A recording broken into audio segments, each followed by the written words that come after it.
تو یہ الٹ ہیں یعنی متضاد ہیں۔ دوست، رفیق ایک جیسے معنی مترادف ہیں۔ قدیم، جدید الٹ ہیں تو یہ متضاد ہیں۔ عقل مند، دانا ہم معنی ہیں تو مترادف ہیں۔ زوال، عروج الٹ متضاد، ڈر، خوف مترادف، خاص، اہم یہ بھی مترادف ہے، اور سطح، گہرائی یہ متضاد ہے۔ دیے ہوئے غلط جملوں کو درست کر کے دوبارہ لکھیں۔ غلط جملے جہاں پہ لکھے ہوئے ہیں ہم نے یہاں پہ درست کر کے لکھنے ہیں۔ پہلا جملہ ہے سکول کے ہال میں ہڑپا سے متعلق ایک تصویری نمائش کا اہتمام کیا گیا۔ تو اس میں جو غلطی ہے وہ حال کی غلطی ہے۔ حال کو اس طرح نہیں لکھتے بلکہ سکول کے ہال میں ہڑپا سے متعلق ایک تصویری نمائش کا اہتمام کیا گیا۔ دوسرا ہے بوڑھیا عورت اچانک سڑک پر پھسل گئی۔ تو اس کو درست کر کے لکھیں گے بوڑھی عورت اچانک سڑک پر پھسل گئی۔ مجھے آم کھانا پسند ہے۔ تو آم اس طرح نہیں لکھتے بلکہ الف مدہ میم آم ہوتا ہے تو ہم اسے لکھیں گے مجھے آم کھانا پسند ہے۔ دادا جان نے اخبار پڑھی۔ تو اسے درست کر کے ہم لکھ رہے ہیں دادا جان نے اخبار پڑھا۔ یہ پھولوں کا گلدستہ احمد لایا تھا۔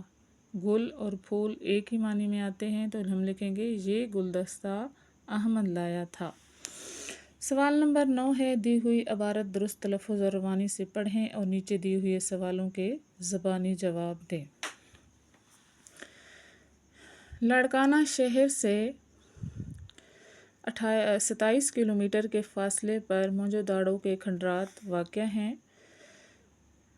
ہڑپا اور موہنجو-داڑو دونوں شہروں کا نقشہ اور ترتیب تقریباً ایک جیسی ہے جس سے یہ اندازہ لگایا گیا ہے کہ یہ دونوں شہر وادی سندھ کی تہذیب سے تعلق رکھتے ہیں۔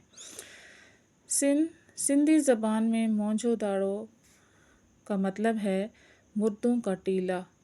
صفحہ ہستی سے مٹ جانے والے یہ شہر قریباً 5000 سال پہلے آباد ہوا تھا۔ اس شہر کے کھنڈرات سے بچوں کے کھلونے، عورتوں کے زیورات، ہاتھی دانت کی بنی ہوئی چیزیں، سیپ، گونگے اور چینی کے برتن برآمد ہوئے ہیں۔ اس کے علاوہ مختلف مجسمے اور اوزار بھی ملے ہیں۔ آثار سے ظاہر ہوتا ہے کہ اس شہر کے باشندے ذہین اور محنتی تھے۔ ان لوگوں کا پیشہ کھیتی باڑی تھا۔ یہ لوگ ہندسوں کا استعمال جانتے تھے۔ اشارات اور تصویر پر مبنی ان کا ایک اپنا رسم الخط تھا جسے ماہرین آج تک نہیں پڑھ پائے۔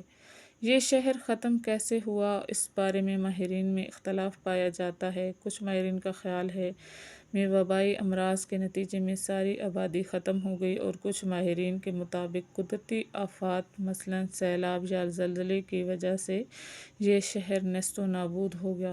ایک نظریہ یہ بھی ہے کہ بیرونی حملہ آوروں نے اس شہر کی اینٹ سے اینٹ بجا دی ہوگی۔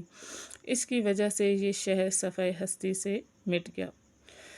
یہ سوال دیے ہوئے ہیں، اس میں سے ہم نے جواب ڈھونڈنے ہیں۔ تو موہنجو-داڑو کا مطلب کیا ہے؟ تو اس کا مطلب ہے مردوں کا ٹیلہ، یعنی کہ موہنجو-داڑو کا مطلب ہے مردوں کا ٹیلہ۔ موہنجو-داڑو کا رسم الخط کن چیزوں پر مشتمل تھا؟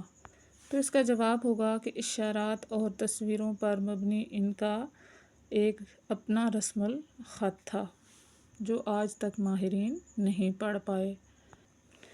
اگلا سوال ہے اوپر دی ہوئی عبارت میں سے محاورات تلاش کریں اور بتائیں۔ تو اس میں محاورات استعمال ہوئی ہیں جیسے نیست و نابود ہونا، اینٹ سے اینٹ بجانا یا صفحہ ہستی سے مٹ جانا۔ موہنجو-داڑو کے باشندے کس طرح کے تھے؟ تو ہم لکھیں گے کہ موہنجو-داڑو کے باشندے ذہین اور محنتی تھے۔ موہنجو-داڑو کے کھنڈرات سے کیا برآمد ہوا؟ تو موہنجو-داڑو کے کھنڈرات سے بچوں کے کھلونے، عورتوں کے زیورات، ہاتھی دانت کی بنی ہوئی چیزیں، سیپ، گونگے اور چینی کے برتن برآمد ہوئے۔ سوال نمبر 10 ہے کہ دیے ہوئے محاورات کو جو اپنے جملوں میں استعمال کریں۔ سب سے پہلے ہے ایڑی چوٹی کا زور لگانا، تو عامر نے مقابلہ جیتنے کے لیے ایڑی چوٹی کا زور لگایا۔ دانت کھٹے کرنا، پاکستانی فوج نے دشمن کے دانت کھٹے کر دیے۔ آسمان سے باتیں کرنا، دبئی میں آسمان سے باتیں کرتی ہوئی عمارتیں ہیں۔ باتیں بھگارنا، احمد باتیں بھگارنے میں ماہر ہے۔ ناک میں دم کرنا، علی نے سب کی ناک میں دم کر رکھا ہے۔ باغ باغ ہونا، امتحان کا شاندار نتیجہ دیکھ کر میرا دل باغ باغ ہو گیا۔ ہمارے آج کا سبق جو ہے وہ کمپلیٹ ہو گیا ہے، اس کی ہم نے مکمل ایکسرسائز کر لی ہے۔ اگر کچھ سمجھ نہ آئے تو آپ کمنٹس کر کے پوچھ سکتے ہیں۔ چینل کو سبسکرائب کریں، لائک کریں۔ اللہ حافظ۔